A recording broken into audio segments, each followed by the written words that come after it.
Okay, so that's the two wagons ready, but the 04 shunter has a bit of a surprise for us.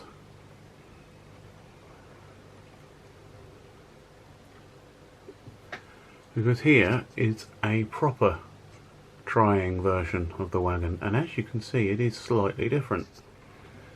If you look, there's no rivet detail on the Hornby trying Hornby version, but there is on these.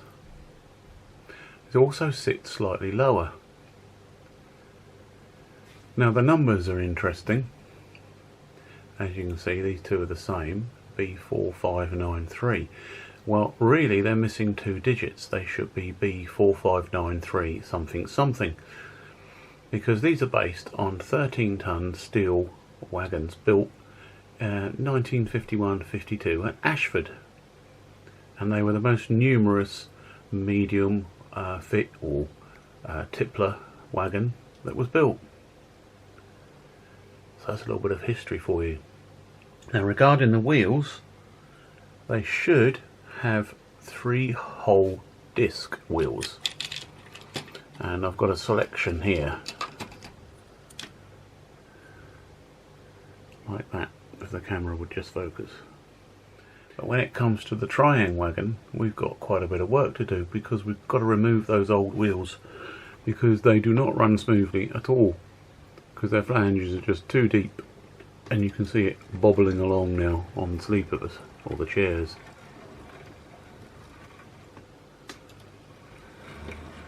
So that is the restoration project. I was thinking that perhaps I would redo the numbers completely, but really, will I lose some of the character of the original wagon? I think so. So as far as possible, I'm going to try and protect it. So these will need a really good clean up and a bit of a repair. This one's actually in quite excellent condition, and will just need those wheels changing, and I'll show you how that gets done. And we're going to have to fit bearing cups for this one, and there's a packet of them with some vac pipes, because otherwise there'll be no bearings. So more on this later on. Okay, so let's have a look at two of the wagons, the trying one and the Hornby trying one in close up. So as you can see, we have the wonderful trying branding underneath, and the old wheels. And this is probably my oldest one of the Hornby trying ones, which does have the Made in England but no other branding. Note also there's a hint of a vacuum cylinder, saying that this was a vacuum fitted device, and the underframes are actually different if you look.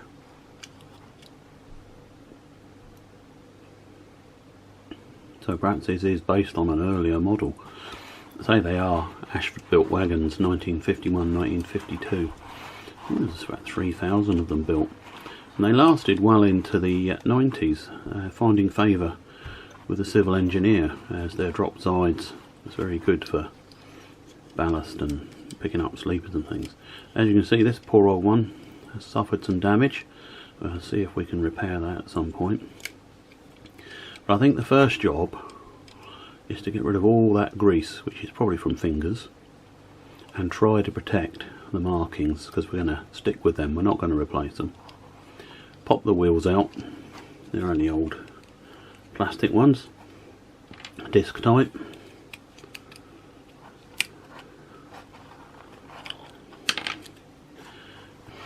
So we'll give it a really good clean, and the other one, and this one, and we'll see where we go from there. Just to focus on the trying model, we're going to obviously have to replace the wheels. Now with these wheels, a lot of identical. One wheel is fixed to the axle, and one wheel is free on the axle. I think that one's the one that's free. So if we look at this side and turn the wheel, yes, you may be able to see it on camera. See the axles moving? Well, we have to push from the free side push that axle through and it will push out to release the wheels.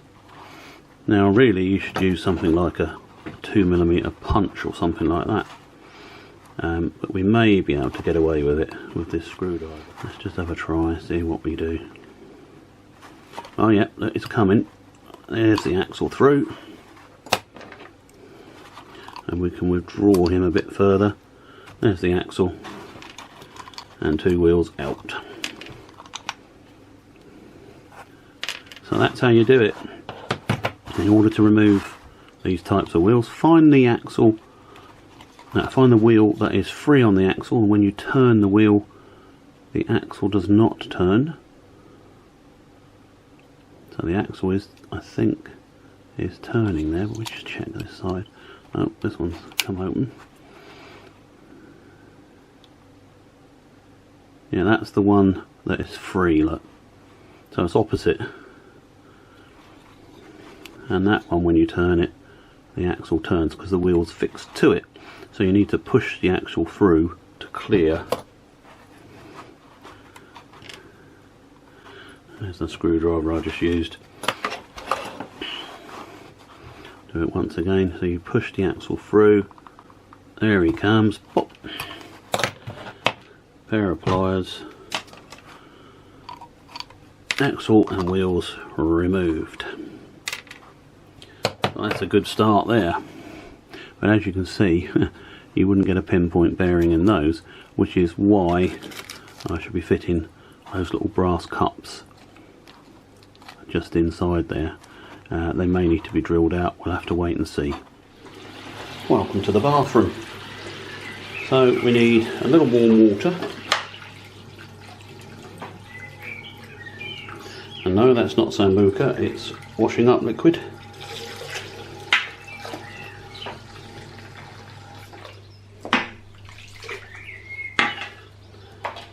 And an old toothbrush, with a clean toothbrush. Now, this is the one with a weak side. And just immerse the wagons in the water and work on getting rid of the dust and the dirt, but trying to be gentle on the existing numbers. Could probably easy see he's come off that one nearly, but we can get in there and give it a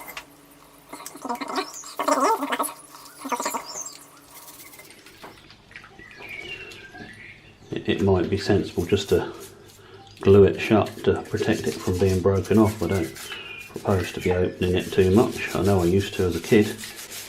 All manner of things went in there, from farm animals to wheels and anything really. That was the fun of it, I suppose.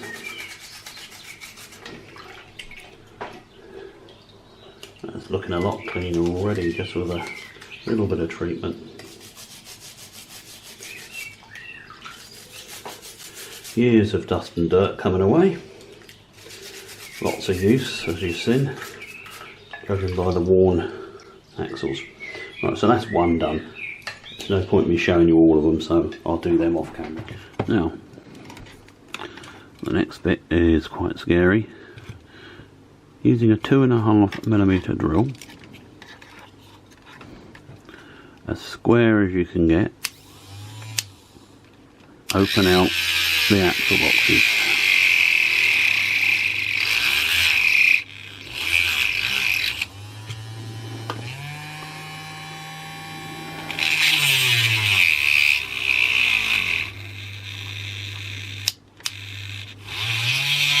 And I generally go right through to the other side so that we're through, and then clear the other side.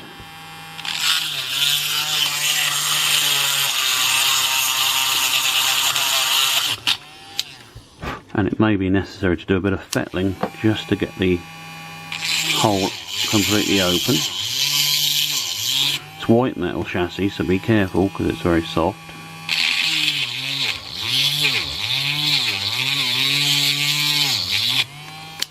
Take your bearing cup and try it for size. You want a tight fit really. It'll make things easier. It's incredibly difficult to do it with a camera in the way. Okay, so I've moved the camera off the tripod because it's easier. Once you have the cups into the axle boxes, a tight or a snug fit, you then offer your wheel set in, and what you're looking for is an even amount of the cup sticking out either side, so you can see, and then just a little bit of side to side play in the wheels so that they're free. At that point, using a cocktail stick, run a little bit of super glue down inside the axle box to hold the cups in place. So we'll try and do the process here, but bear in mind I am doing it holding the camera. So we offer the wheels set in, and I've gone for these because they've got metal pinpoint bearings which are suitable for use in the cups. Push the cup back on to the axle, so it's just proud, and if it goes too far you can push it back with the wheel. They're now even, a little bit of play and the wheel's free to turn, and we're going to super glue the cups in place. Okay, once the wheels are in place and the super glue is glued or gone dry, the next thing you're going to do may be surprising, which we're going to roll up some little bits of blue tack and push them into the axle boxes. You only need a small amount, it's just to act as a packing before you drop a bit of black paint over it. It's impossible to do on camera, so I'll do it and then show you the results. So there's the blue tack, it's in both sides, just make sure it doesn't overlap at all, and you're now ready to drop a little bit of black paint over that and it will look like a proper axle. So our trying van now has a set of reasonable wheels. Now I went for the spoked type on this occasion because I have seen photographic evidence that a few of these wagons did have spoked wheels, and maybe the earlier types more so. So that feels appropriate over the freehold disc, which is fitted to the other two. As you can see, they're not too bad at all. Now, the next part of the restoration is to look at this breakage here, and as you can see, the little peg that should stick out and go underneath the loop there is missing, and I think to protect it from future damage I'm just going to glue it in place. The other side is still functional, but I think gluing it in place will protect it better than maybe trying to fit a peg again. Okay, we're on the one with the worn bearings. As you can probably see, perhaps if I use the tweezers it'll be more apparent. Look at the up and down movement that's available because of those bearings. So we are going to have to fit some sort of shim, otherwise the wheels will go too far in, and the flanges, as you can see, are already beginning to touch on the chassis. It's purely the amount of wear that it's had. This is why I've gone for plastic wheels with plastic spindles, to try and reduce the wear. But let's see what we can come up with to lift these wheels further up.